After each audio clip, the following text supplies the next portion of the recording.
لیلۃ القدر میں کیا دعائیں مانگنی ہیں؟ دو دعاؤں کو فوکس زیادہ کرنا ہے. ایک ہدایت اپنے لیے بھی, اپنے ماں باپ کے لیے, بیوی اور بچوں کے لیے, اپنے بہن بھائیوں کے لیے, اور ان کے ازواج اور ان کی اولاد. یہ آپ کا فیملی کیا ہو گئی؟ کمپلیٹ. یوں دعا مانگے, اے اللہ عافیت والی زندگی دے, سیدھے راستے پہ چلا دے مجھے, میرے والدین کو, میرے بیوی بچوں کو, میرے بہن بھائیوں, ان کی ازواج اور ان کی اولاد کو. ازواج میں شوہر اور بیوی دونوں آ گئے ہیں, تو یہ آپ کی فیملی کیا ہو گئی؟ کمپلیٹ. تو یہ سب کے لیے دعا کر دی. چند دعائیں بہت ضروری ہیں جو ان لیلۃ القدر میں آپ نے کثرت سے مانگنی ہے. ایک دعا سب سے پہلے میں نے بتایا کیا مانگنی ہے؟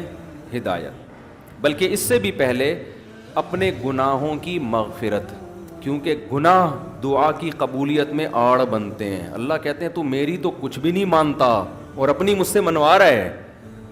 میں جب تجھے آزمائش میں ڈالتا ہوں تو کچھ بھی نہیں کرتا.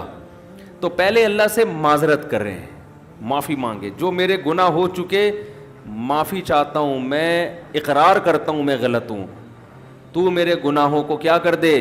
معاف. یہ بار بار مانگے اللہ سے. یہی ہے انک عفو تحب العفو فاعف عنا.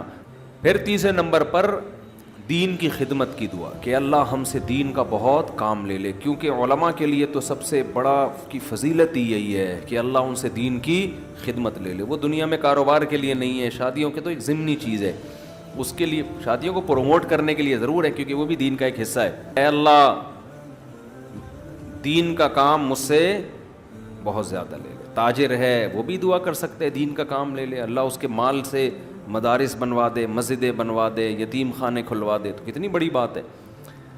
چوتھی دعا عافیت کی. یہ نہ مانگا کرے اللہ مجھے مال و دولت دے دے, اے اللہ میری تنخواہ 2 کروڑ کروا دے. اس طرح کی دعائیں یہ جزیات ہیں, ہدف کو فوکس کرنا چاہیے.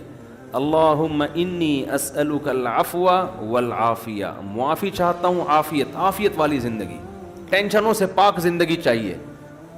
اب وہ اللہ کی مرضی ہے, پیسہ دے کے ٹینشن سے پاک کر دے یا بغیر پیسے کے آپ کو ٹینشن فری بنا دے.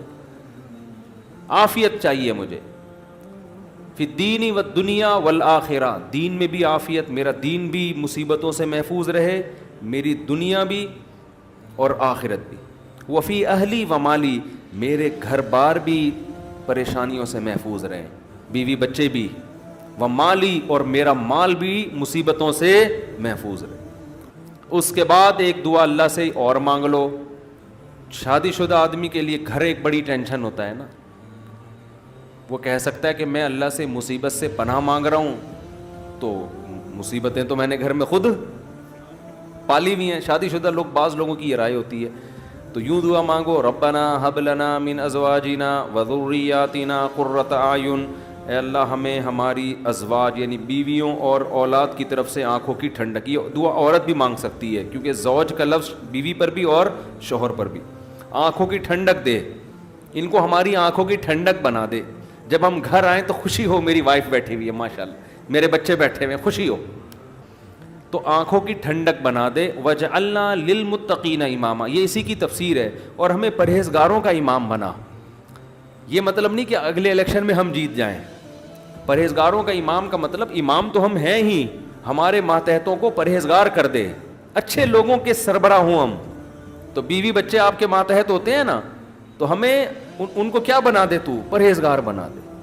تو یہ دعا بھی بہت امپورٹنٹ ہے. اللہ نے نیک لوگوں کی صفات میں یہ دعا بھی بیان کی ہے کہ وہ ہم سے یوں دعا مانگتے ہیں.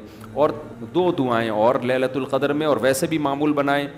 ایک دعا یہ کہ جہنم کی آگ سے خلاصی, بار بار قرآن یہ بیان کرتا ہے, جنت کی طلب اور جہنم کی آگ سے خلاصی. تو اللہ تعالیٰ کہتے ہیں کہ ہمارے نیک بندے راتوں کو اٹھ کے اللہ سے کیا مانگتے ہیں؟ جنت. کہ اللہ ربنا وآتنا ما وعدتنا علی رسولک, اے اللہ تو نے پیغمبروں کی زبان سے جس جنت کا ہم سے وعدہ کیا ہے وہ اس وعدے سے ہمیں محروم نہ کرنا, وہ دینا ہمیں جنت, ہم محتاج ہیں اس کے. وہ بڑی دل نشیں جنت ہے, ایسا نہ ہو کہ نیک لوگ اس میں جا رہے ہوں اور ہمیں اسے روک دیا جائے، اس وقت یہ منظر قہر بن کے گرے گا آپ کے اوپر، یہ بہت بڑی ٹینشن ہوگی. اور جہنم کی آگ سے پناہ، ربنا صرف عنا عذاب جہنم، جہنم کی آگ کو ہم سے دور کر دے. تو یہ چند دعائیں ہیں جو مانگا کریں پابندی کے ساتھ. سمجھتے ہو کہ نہیں سمجھتے؟